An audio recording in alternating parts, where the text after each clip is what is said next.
Assalamualaikum warahmatullahi wabarakatuh. Yang terhormat Ibu Yuli Diani Rahmawati MM selaku dosen pengampu mata kuliah manajemen strategi. Kami dari kelompok 3 akan mempresentasikan makalah kami dengan judul Balance Scorecard dan Performance Measurement. Sebelumnya, saya Salia Ina Zahra Talilmi selaku moderator pada presentasi kali ini. Kita langsung mulai saja presentasinya. Yang pertama adalah latar belakang. Pengukuran kinerja atau performance measurement merupakan proses penting dalam sistem manajerial suatu organisasi, baik sektor publik maupun swasta. Melalui pengukuran kinerja, organisasi dapat mengevaluasi sejauh mana pencapaian tujuan dan sasaran yang telah ditetapkan sebelumnya, serta mengidentifikasi area yang memerlukan perbaikan. Balance Scorecard adalah sistem manajemen strategis yang tidak hanya mengukur hasil akhir berupa kinerja keuangan, tetapi juga mempertimbangkan faktor-faktor penyebab kinerja tersebut melalui 4 perspektif utama. Yang pertama, keuangan, kedua, pelanggan, ketiga, proses bisnis internal, dan keempat, pembelajaran dan pertumbuhan. Untuk rumusan masalah, kita mengambil 3 poin. Yang pertama, apa yang dimaksud dengan balance scorecard dan performance measurement. Yang kedua, apa kelebihan balance scorecard dibanding metode pengukuran kinerja tradisional. Yang ketiga, bagaimana penerapan balance scorecard dapat meningkatkan kinerja organisasi. Dengan tujuan penulisan, yang pertama, untuk mengetahui apa itu balance scorecard dan performance measurement. Yang kedua, untuk menjelaskan peran dan fungsi performance measurement dalam organisasi. Yang ketiga, untuk menganalisis manfaat dan tantangan implementasi balance scorecard dalam praktik. Untuk pokok pembahasan akan dipaparkan oleh rekan-rekan saya. Terima kasih, saya lanjutkan. Perkenalkan, nama saya Sofan Azka Supriyadi. Saya di sini akan membahas tentang pengertian Balance Scorecard. Balance Scorecard adalah laporan akuntansi yang digunakan untuk mengukur kinerja perusahaan dari 4 perspektif utama: keuangan, kepuasan pelanggan, proses internal, serta inovasi dan pengembangan.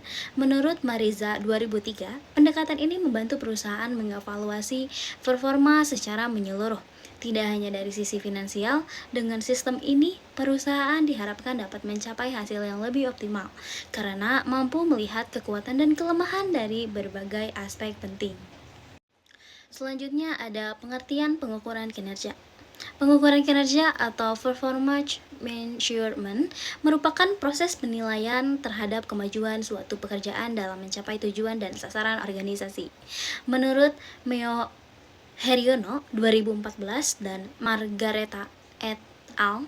2023, pengukuran ini mencakup efisiensi dan efektivitas penggunaan sumber daya manusia untuk menghasilkan produk atau jasa. Hal ini penting dalam mengevaluasi apakah tindakan organisasi sudah berada pada jalur yang benar untuk mencapai tujuannya. Pembahasan selanjutnya akan disampaikan oleh rekan saya. Terima kasih. Baik, selanjutnya saya Maulana Ramadan akan menjelaskan tentang kelebihan pada balance scorecard. Balance scorecard memiliki berbagai kelebihan yang menjadikan unggulan dibanding metode pengukuran kinerja tradisional yang hanya berfokus pada aspek keuangan. Menurut Mulyadi, tahun 2021 nomor 18, keunggulan balance scorecard dalam sistem perencanaan strategi terletak pada kemampuan menghasilkan perencanaan strategi yang komprehensif, koheren, seimbang, dan terukur.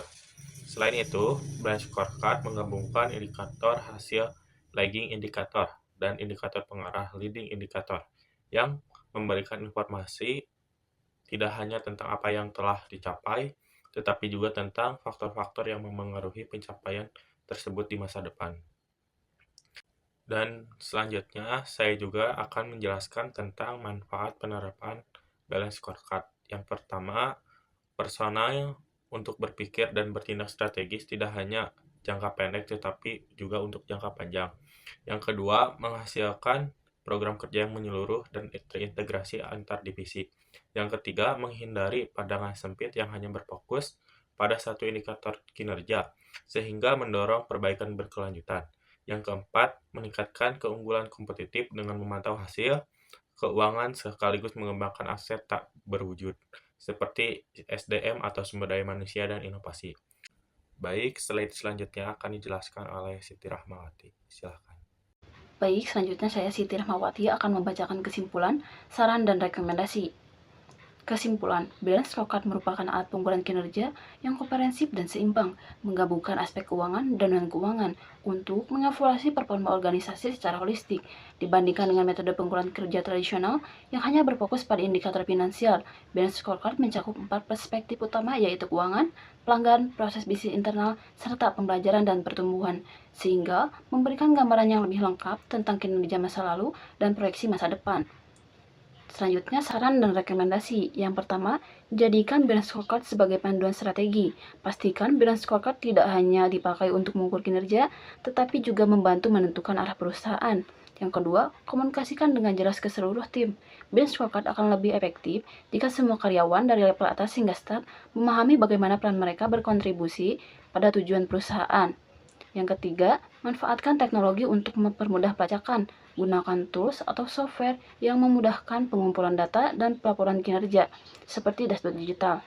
Yang keempat, evaluasi dan sesuaikan secara berkala. Di dunia bisnis terus berubah, jadi penting untuk meninjau ulang indikator balance scorecard secara rutin. Yang kelima, jangan hanya fokus pada hasil, tapi juga proses.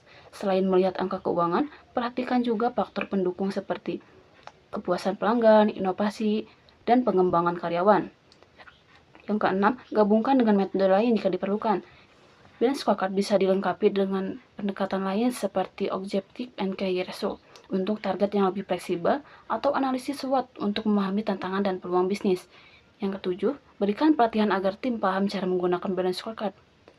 Tidak semua orang familiar dengan balance scorecard, jadi berikan pelatihan singkat tentang cara membaca indikator, mengevaluasi kinerja, dan mengambil tindakan perbaikan. Cukup sekian presentasi kami. Mohon maaf atas kesalahan dan kekurangannya. Terima kasih. Wassalamualaikum warahmatullahi wabarakatuh.